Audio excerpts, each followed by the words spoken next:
Bismillah, alhamdulillah, wassalatu wassalamu ala rasulillah wa ala alihi wa sahbihi wa mawalah. Amma ba'du faya ibadallah, usikum wa iyaya bitaqwallah, fa innal jannata uiddat liman ittaqah. Jamaah rimakumullah, kita akan bahas hadis berkaitan dengan etika makan, yaitu yang diriwayatkan oleh Al-Bukhari dari Umar bin Abi Salamah, ya. Hadis riwayat Al-Bukhari dari Umar bin Abi Salamah. Kita baca hadisnya. Bismillahirrahmanirrahim. Haddasana Ali bin Abdullah akhbarana Sufyan qala Al-Walid bin Kasir akhbarani annahu sami'a Wahb bin Kisan annahu sami'a Umar ibni Abi Salamah yaqulu kuntu gulaman fi hajri Rasulillah sallallahu alaihi wasallam wa kanat yadi tatishu fis safhah faqala li Rasulullah sallallahu alaihi wasallam ya gulam sammillah wa kul biyaminika wa kul mimma yalika fama zalat tilka ti'mati ba'du.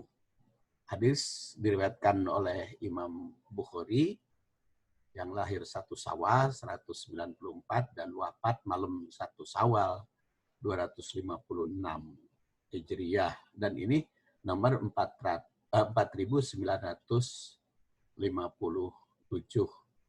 Kata Imam Bukhari, Haddasana Ali bin Abdullah. Ali bin Abdullah telah menyampaikan hadis kepada kami. Akhbarona Sufyan. Sufyan telah mengabarkan kepada kami. Qala, berkata Al-Walid bin Kasir. Walid bin Kasir.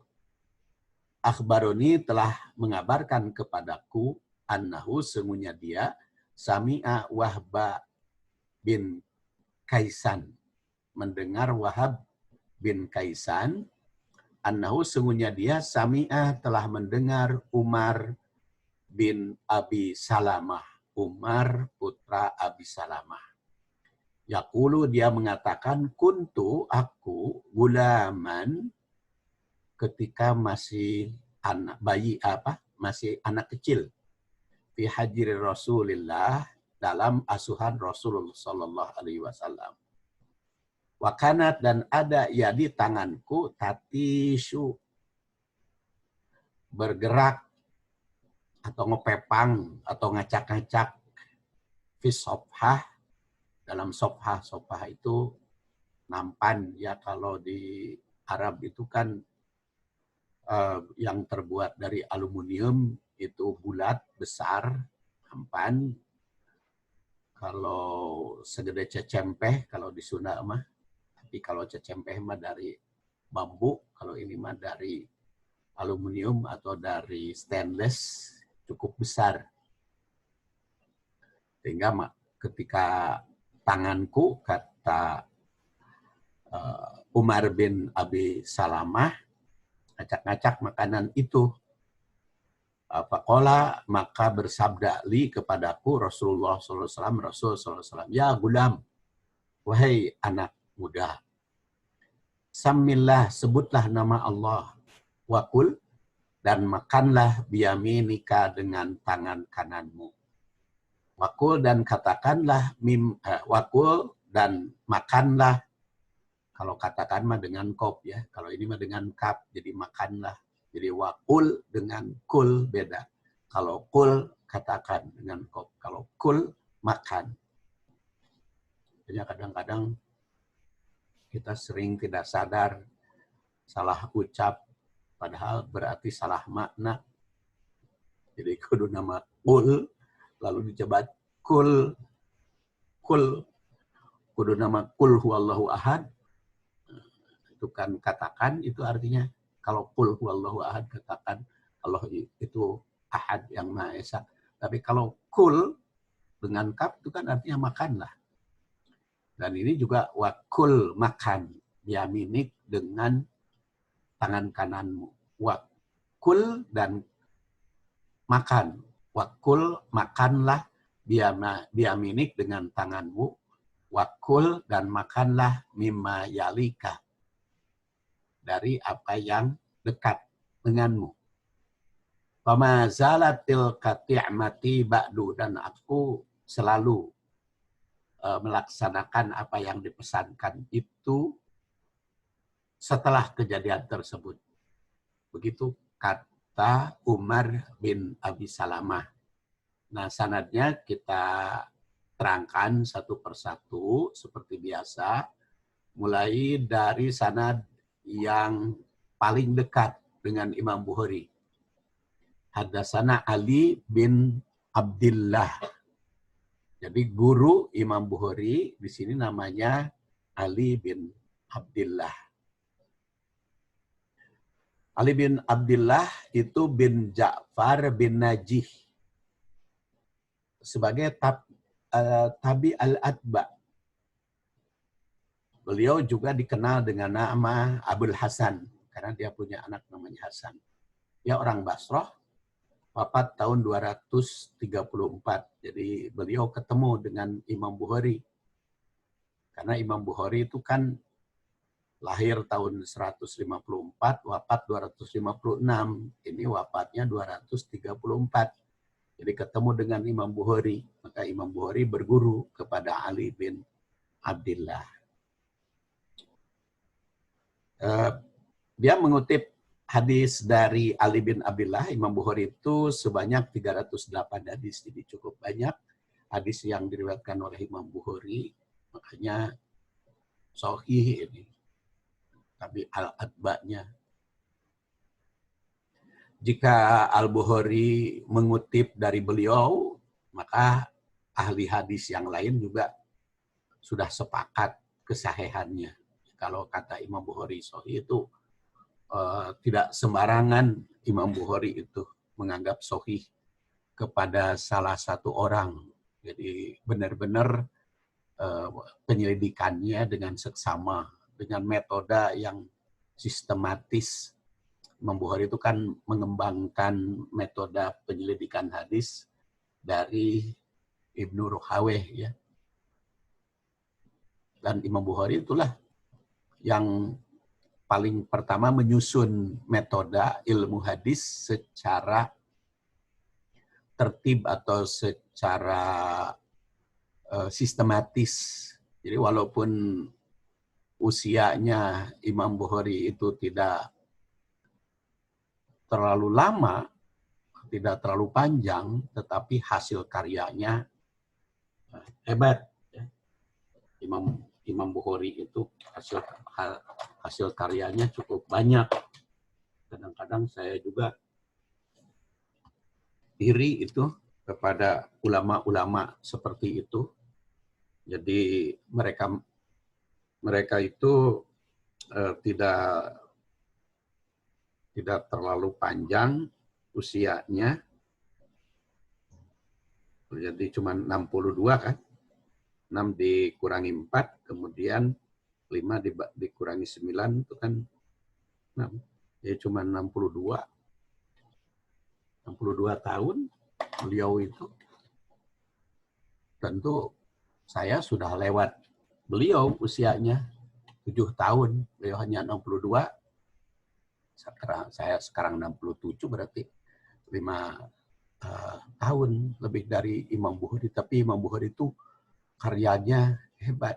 Ada Sahih Bukhari, ada Tarikh Al-Bukhari, ada Adabul Mufrad, ada ya Tarikh Bukhari itu yang seperti kita temukan ini riwayat-riwayat guru-gurunya beliau uraikan secara rinci. Riwayat para gurunya itu. Bukhari. Jadi dalam 62 tahun usia meninggal, tapi karyanya cukup besar. Makanya kita juga bertanya sudah sampai berapa ini karangan atau tulisan kita. Karena tulisan itu sebetulnya yang abadi. Tentu dalam tanda kutip ya. Jadi yang lestari ketika kita sudah meninggal. Jadi Imam Bukhari masih disebut oleh kita namanya karena beliau punya karya tulis yang banyak. Nama aslinya Muhammad ya, Muhammad bin Ismail al-Bukhari itu. Ya, jadi kalau dianggap sahih oleh Imam Bukhari, maka ulama yang lain sudah yakin menganggap sahih. Karena setelah diselidiki dari berbagai lapisan, tetap tidak ada kecacatan hasil penelitian Imam Bukhari. Nah, kata Ali bin Abdillah, akhbarona Sufyan. Sufyan telah mengabarkan kepada kami. Jadi guru Ali bin Ali bin Abdillah adalah Sufyan. Jadi Sufyan menyampaikan hadis kepada Ali bin Abdillah. Beliau bernama Abu Muhammad Sufyan bin Uyainah Abu Maimun. Lahir di Kufah pada tahun 107 Hijriah dan wafat tahun 198 Hijriah di Kufah. Tabaqat beliau adalah atba tabi'in. Atba tabi'in pertengahan. Al-Bukhari mengutip hadis jalur Sufyan ini sebanyak 416 hadis. Ali Al-Madini itu berkata, tidak ada seorang pun murid Imam Syihab Az-Zuhri yang lebih dermawan melebihi Sufyan bin Uyainah. Imam Ahmad itu berkata, aku belum pernah melihat orang lebih pandai dalam bidang hadis melebihi Ibnu Uyainah. Sufyan bin Uyainah. Tentu saja pada zamannya ya. Muhammad bin Ishaq juga berkata, Sufyan bin Uyainah itu perawi yang sikot, sabit, banyak menghafal hadis dan menjadi hujah di masanya. Abu Nu'aim itu berkata, di antara imam yang dapat dipercaya, berakal cerdas, mampu mengambil istimbat hukum. Istimbat itu mengambil hukum berdasar pemahaman kesimpulan dari Al-Quran dan hadis. Dan mengorelasikannya hukum-hukum tersebut adalah Abu Muhammad Sufyan bin Uyainah. Dia seorang cendekiawan intelektual, seorang kritikus yang zuhud, dan ahli ibadah.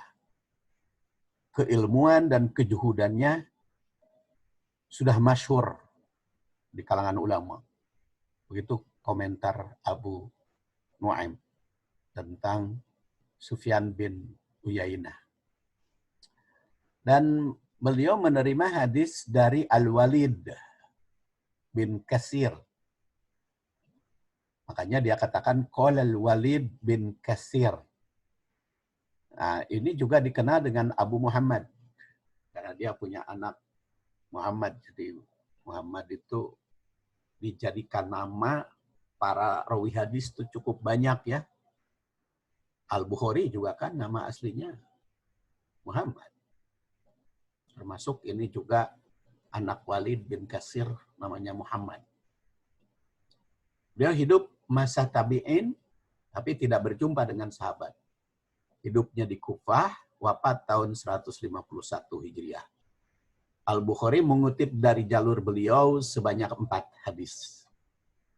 Dan kata Al-Walid bin Katsir, akhbaroni annahu sami'a Wahab bin Kaisan. telah menyampaikan kepadaku bahwa sesungguhnya mendengar Wahab bin Kaisan. Dia mengabarkan padaku telah mendengar Wahab bin Kaisan. Beliau dikenal dengan nama Abu Nu'aim. Wahab bin Kaisan, termasuk tabi'in, berkedudukan di Madinah, wafat tahun 127 Hijriah. Al-Bukhari mengutip hadis melalui jalur Wahab bin Kaisan ini sebanyak 14 hadis. Annahu sami'a Umar bin Abi Salamah. Nah, dia, Wahab bin Kaisan itu mendengar cerita Umar bin Abi Salamah yang menerangkan pengalamannya bersama Rasul Sallallahu Alaihi Wasallam. Umar bin Abi Salamah itu seorang sahabat yang dikenal dengan nama Abu Hafsah. Salamah, ayah beliau itu meninggal ketika Umar masih kecil. Ibunya bernama Ummu Salamah, yang bernama Hindun. Dinikah oleh Rasul Sallallahu Alaihi Wasallam setelah suaminya wafat. Itu pada tahun 4 Hijriah. Hindun itu kan wanita cantik. Dia pernah dilamar oleh Abu Bakar, oleh Umar, lamaran semuanya ditolak oleh Hindun Ummu Salamah. Padahal beliau ditinggal wafat oleh suaminya masih muda. Kurang lebih 24 tahunan ya, kurang lebih. Usianya ketika ditinggal wafat oleh suaminya bernama Abu Salamah.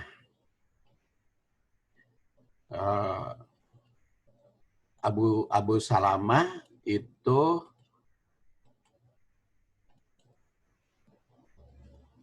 bernama atau suaminya itu bernama Abdullah bin Al-Asad. Karena dia punya anak Salamah, maka disebut Abu Salamah, suaminya itu. Kemudian ibunya, Hindun, disebut Ummu Salamah.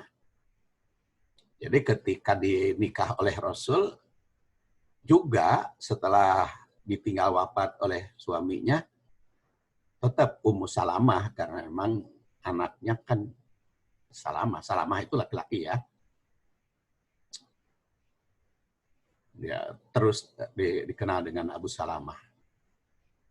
Dan wafat ketika Umar masih kecil, ayahnya itu, Abdullah bin Abdul Aswad. Umar hidupnya lama di Madinah dan wafat tahun 83 Hijriah. Jadi usianya Umar bin Abi Salamah ini cukup panjang ya. Kata Umar bin Abi Salamah, kuntu gulaman fi hajri Rasulillah SAW. Aku bersama Rasul. Jadi kan setelah ayahnya wafat, habis masa iddah, lalu dinikah oleh Rasul, Ummu Salamah itu, atau ibunya, seperti tadi saya katakan, Hindun atau Ummu Salamah itu wanita cantik dan masih muda. Makanya dinikah oleh Rasul. Jadi memang kalau kita telaah istri-istri Rasul itu rata-rata cantik.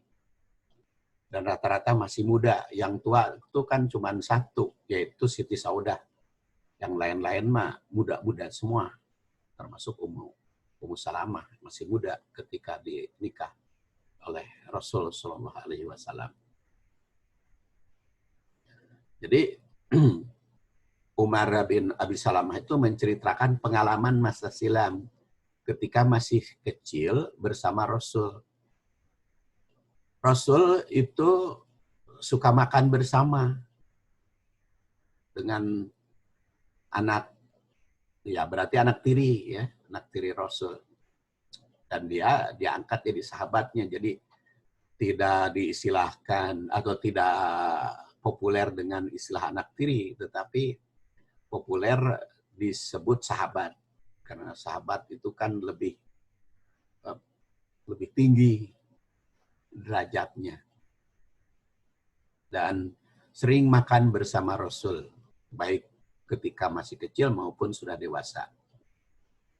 Dan di sini katakan gulaman itu mengandung arti anak muda, belia, belum usia balik, ya. Jadi sejak lahir sampai balik gitu sering disebut gulam. Makanya di dalam bab akikah juga kan kullu gulam murtahinun bi akikotih tudbahu yauma sabi'ihi. Jadi ketika umur 7 hari saja masuk kepada gulam sampai balik. Sejak dilahirkan sampai usia belum balik itu diistilahkan gulam.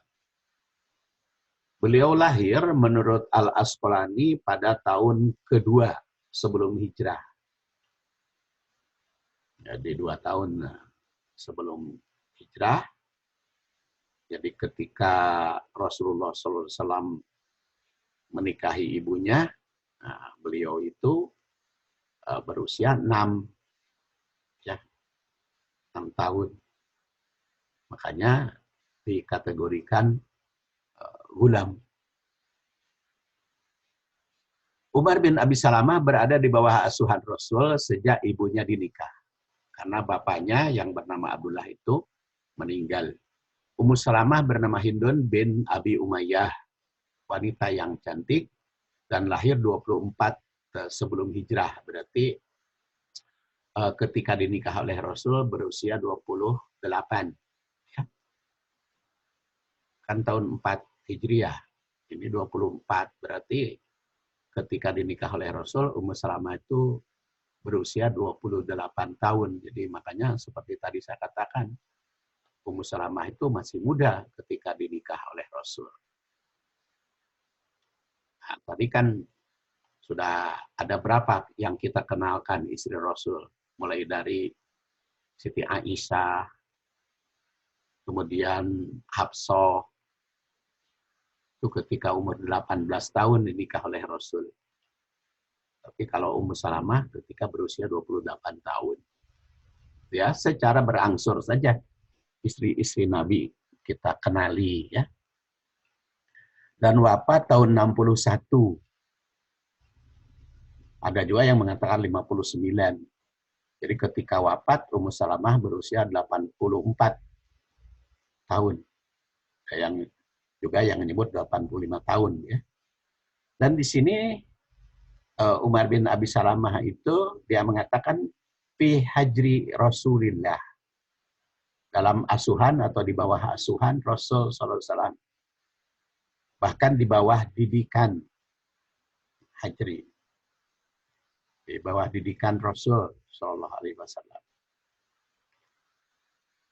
Nah, lalu wakanat yadi, kata Umar bin Abi Salamah, dan tanganku tati supis sofhah, ngopepang, ngacak-ngacak, atau pindah-pindah tangan itu. Menurut An-Nawawi, tangan Umar itu ngacak-ngacak atau bergerak ke sana kemari. Ya, maklum pada saat itu anak kecil makan bareng dalam satu nampan yang besar, tidak diam sehingga menjangkau ke berbagai tempat dalam piring atau nampan besar. Karena perkataan sohfah itu nampan atau piring besar yang bisa dijadikan tempat makan cukup untuk 5 sampai 10 orang. Dan di zaman Rasul orang-orang Arab biasa makan itu bareng-bareng sepiring gede bersama. Tapi sampai sekarang kalau saya masuk ke restoran Arab, 3 orang atau 4 orang tuh suka dikasih nampan ya. Jadi kalau di di Sopa itu, di Sopa, di Mina ya. Di Mina ada rumah makan As-Sopa, itu menyediakan nasi mandi kambing, atau di Madinah juga ada. Itu kalau ke situ suka dikasih berapa orang, tuh satu nampan tuh 4 sampai 5 orang. Jadi cukup besar. Nah, tangan Umar itu, Umar bin Abi Salamah, ketika makan menjangkau ke berbagai arah. Jadi menjangkau ke berbagai tempat. Faqala, maka bersabda Rasul kepadaku, Rasul sallallahu alaihi wasallam, Rasul sallallahu alaihi wasallam, ya gulam, wahai anak muda, samillah, sebut nama Allah. Bismillah ini. Makan tuh jangan ngacak ke sana kemari, itu tangannya. Bismillah dong. Begitu kata Rasul. Ini merupakan teguran terhadap Umar yang masih kecil. Janganlah tangan itu ngacak-ngacak piring. Tapi baca basmalah.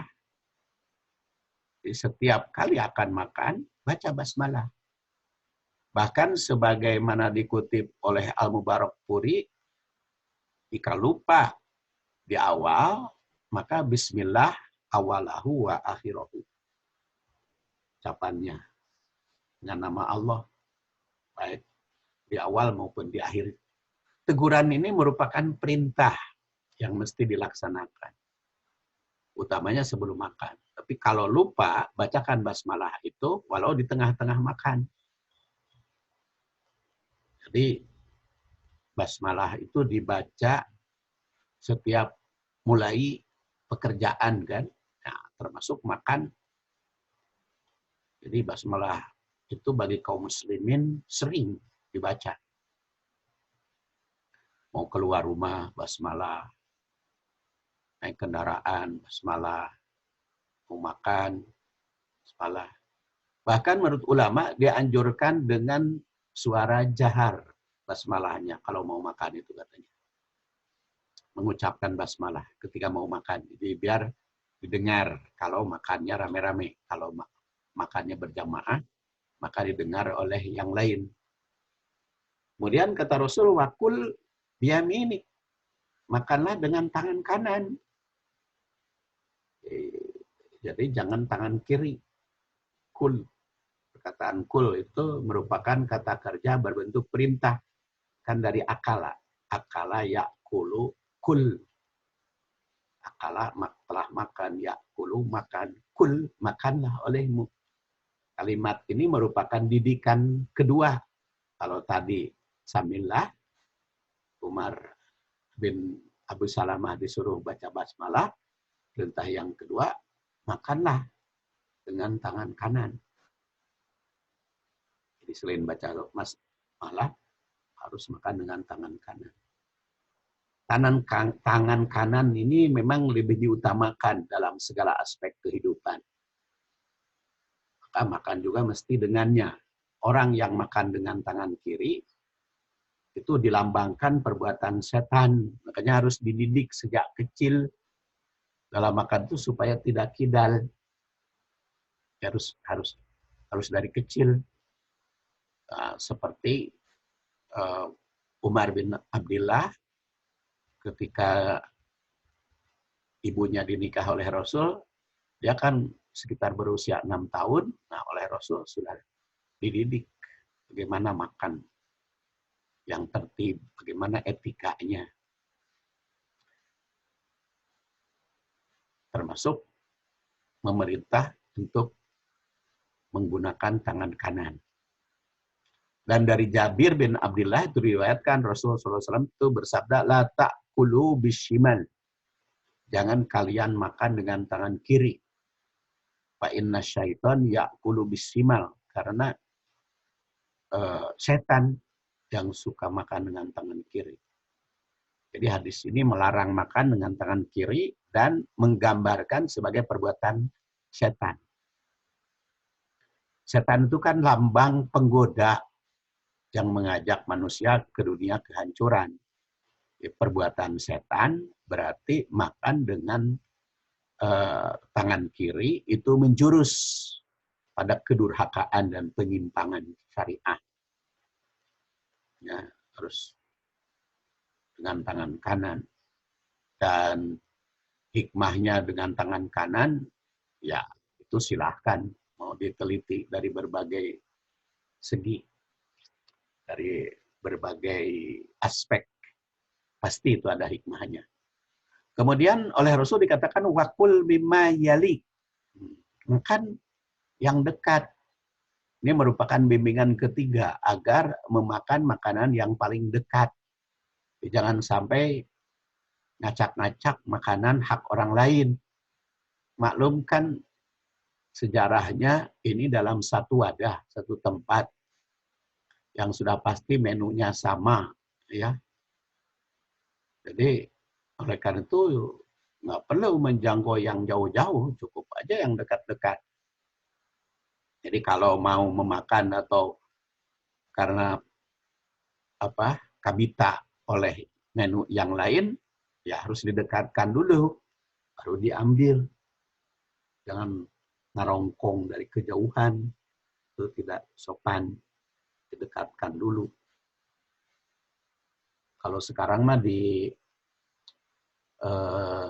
Timur Tengah, baik di Saudi, di Yordan, di Palestina, dan di berbagai tempat makan tuh muter sekarang. Jadi mejanya itu muter. Jadi karena mejanya muter, jadi kalau mau menjangkau yang jauh itu tidak usah ngarongrong, diputerkan saja itu mejanya. Ya, saya ingat itu waktu makan di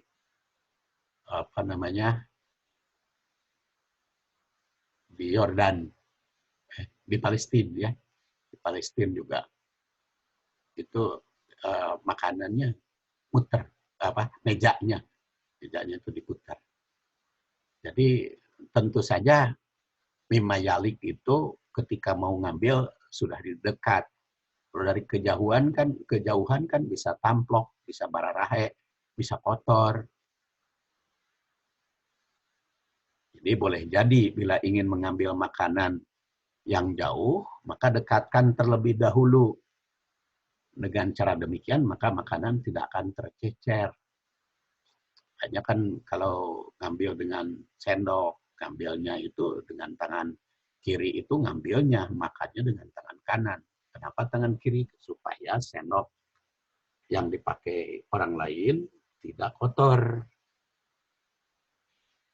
Kemudian kata Umar bin Abi Salamah, "Fama zalat tilka ti'mati ba'du." Maka tidak henti-hentinya aku makan seperti apa yang digariskan oleh Rasul tadi, yaitu baca basmalah, kemudian makan dengan tangan kanan, lalu mengambil yang dekat, jaga kesopanan. Kalimat ini menggambarkan bahwa Umar bin Abi Salamah itu menjalankan didikan Rasul sejak kecil hingga dewasa. Sekaligus juga merupakan tekad beliau hingga akhir hayat akan menjalankan etika makan seperti yang diajarkan Rasul Sallallahu Alaihi Wasallam. Begitulah hasil pengajaran adab kepada anak-anak ketika usia mereka masih belia, masih kecil. Jadi jika seorang anak itu sudah dibiasakan untuk berhias dengan adab-adab Islam dalam berbagai aktivitas, maka niscaya kebiasaan masa kecil tersebut akan terus terbawa ke dewasa ketika dewasa. Makanya kan kenapa sekarang anak itu banyak yang kidal makannya dengan tangan kiri, karena sejak kecil tidak dididik. Tapi kalau sejak kecil oleh orang tuanya dididik dengan tangan kanan, insya Allah ya seperti yang kita laksanakan, seperti yang saya lakukan. Kalau makan dengan tangan kiri itu nggak enak memang. Karena tidak biasa. Karena harus dibiasakan sejak kecil. Jadi didikan akhlak atau didikan etika, ya, etika. Jadi hadis ini jelas berkaitan dengan etika makan. Kemudian beberapa ibroh saya akan bahas pada kajian berikut. Kita tutup. Subhanakallahumma wa bihamdik. Asyhadu an la ilaha illa anta astaghfiruka wa atubu ilaik. Wassalamualaikum warahmatullahi wabarakatuh.